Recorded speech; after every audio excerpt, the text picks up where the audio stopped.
I think that there can be all kinds of reasons, but I think that if people of his mentality retain the leadership of the Catholic Church, then they will eventually say to groups like the FSSP, you've got to stop saying the Latin Mass now.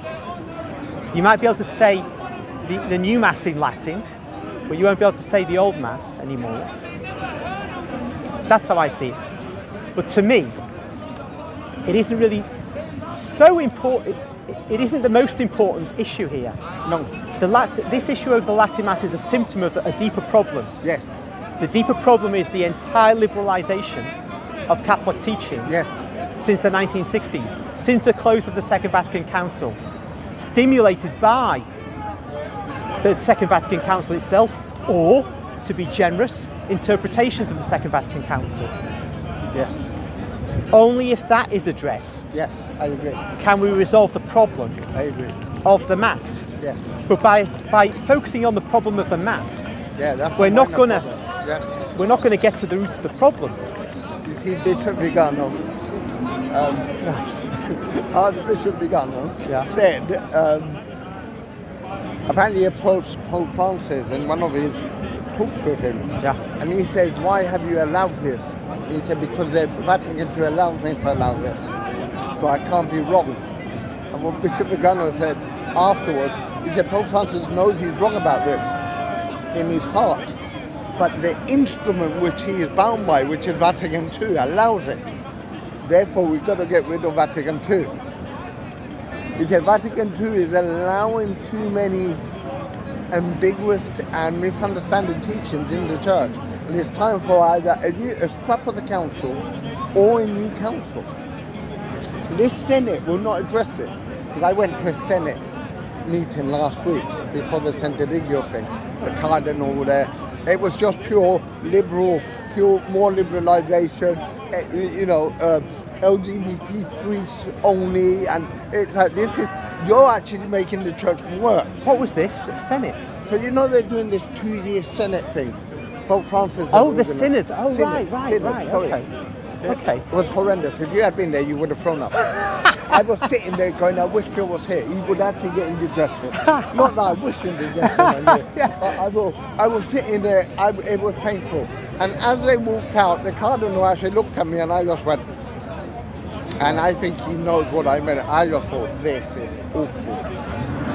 And they were all saying, we need more people. The bit like when they were talking about we need more involvement of the church of women, that I have no problem with.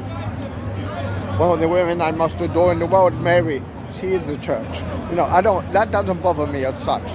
But when they were saying things of liberalization, the church, the Mass is boring. Masses are meant to be fun. Yeah, it should be, of course. Car chases, masses are meant dancing, to be fun, sorry. Electric guitar. Why does it have to be a laugh? Should be a Springsteen concert. Yeah, exactly. I go more often every day, but that's not the point.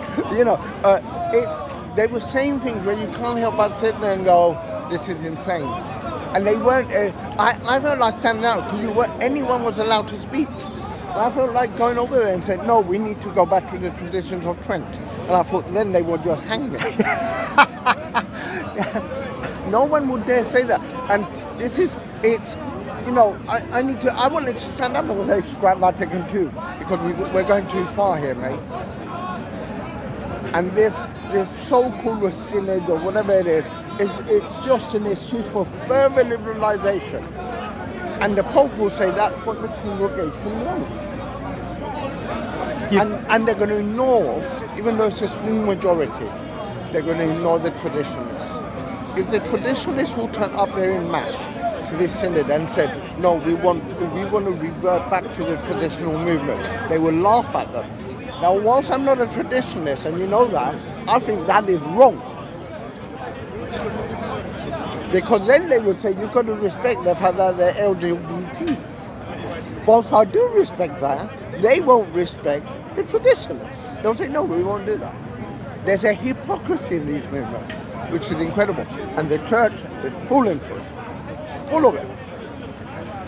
You hit the nail on the head when you said that they wouldn't listen to the traditionalists. Say in this synodal process, you've had a vast number of traditionalists saying we've got to go back to the traditional Latin Mass.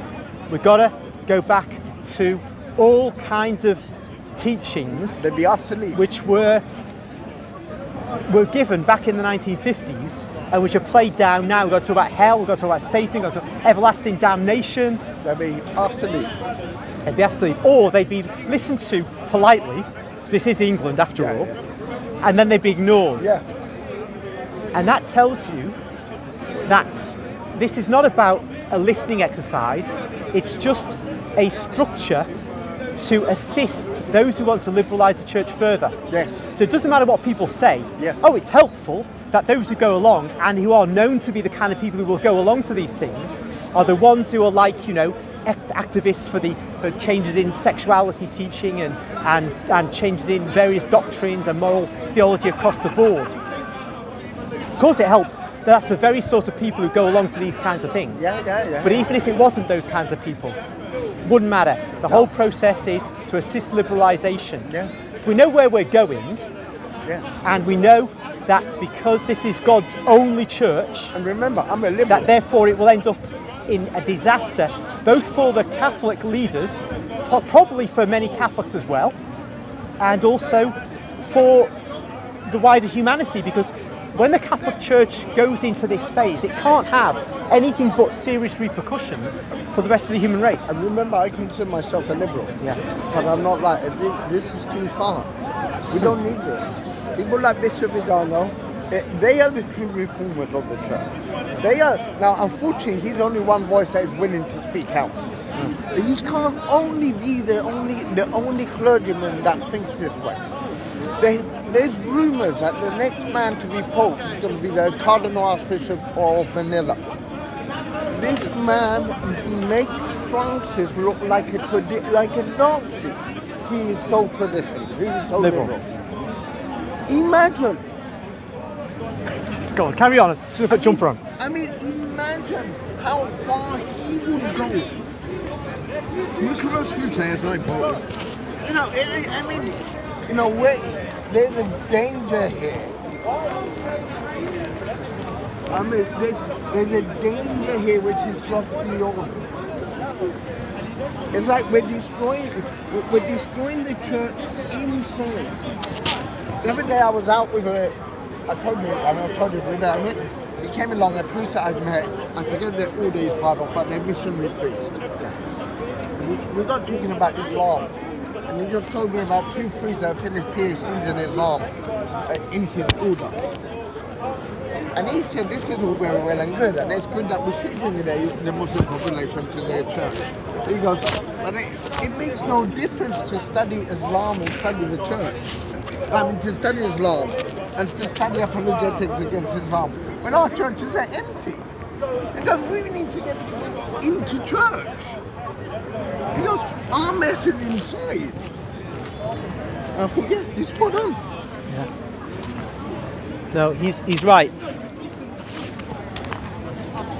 He said this, I said, yeah.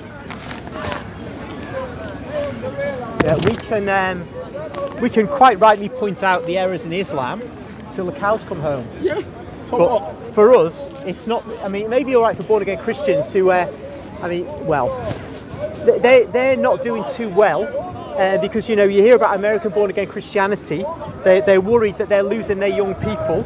But USA, the creator of born-again Christianity, is losing its young people, and more Americans are describing themselves as non-religious.